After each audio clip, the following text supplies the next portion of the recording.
Hi, Kevin Coy here, and welcome to this week's Coffee with Kevin. And I want to read my first question here, which is, where do I start if I want to build a home? And that's a great question, and you might be surprised at the answer, but when we first entertained the idea of selling our last home and moving and building this home, it was several years in the process of thinking about, because it's a fair undertaking to get rid of everything and move and sell and so forth, but planning and finding the place we wanted to live, and deciding if it was going to work out for us in our circumstances. And so the number one thing that I would tell you, having done this several times now, is you need to do what's called a feasibility study. And that's going to be fairly unique unto your situation and your project, but there are some main things and questions that you're going to want to ask of yourself as far as how it's going to work out for you. And so obviously in feasibility, is a big portion of feasibility is cost.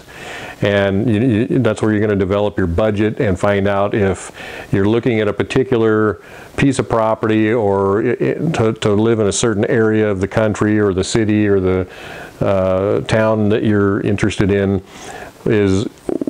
Will it work out for you? Is the property you're looking at going to be the piece that you need for your particular circumstances? And it has to do with site planning, and it has to do with cost of infrastructure, whether or not there's already existing infrastructure there.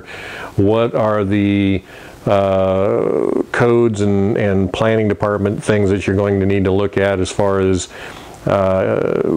what is it going to cost you to get water, power, and sewer into your building site? How much excavation are you going to have to do? Is the type of structural building codes that you have to adhere to in that area going to work for you? Which way do you want to face your house? How close in proximity are your neighbors, or perhaps the closest shopping to you, and so forth? So there's a lot of factors. Obviously, size restrictions and code requirements are big. Those are things you want to look into. We go over this very extensively in our builder's course. If you want to take a look at that, if you really want to build a home, I highly suggest you take a look at our builder's course. It's very instructive, very exhaustive as far as what needs to be done and so forth. So feasibility study that's really the basic upfront thing you're going to need to do, which is going to create the yay or nay of whether or not a particular area or a particular building a property is going to work out for you.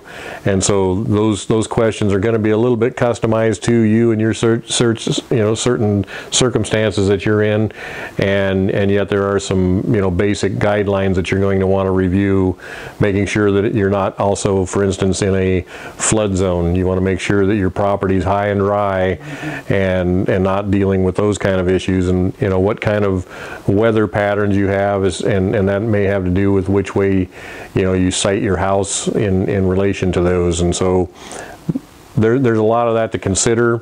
I would hesitate. A lot of people, they build houses or they build tracts of homes and neighborhoods, and houses are facing every which way, and there's really not a lot of site planning other than how many of these can we fit in a particular space. And I think that's just develops problems later for people, and they get disappointed when they buy houses or they have houses built for them without considering those things. So anyway, that's my take on it.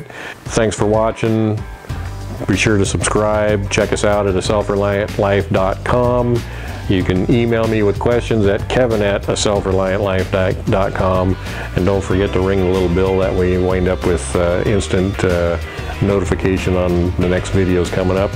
And with that, I'll see you on the next video.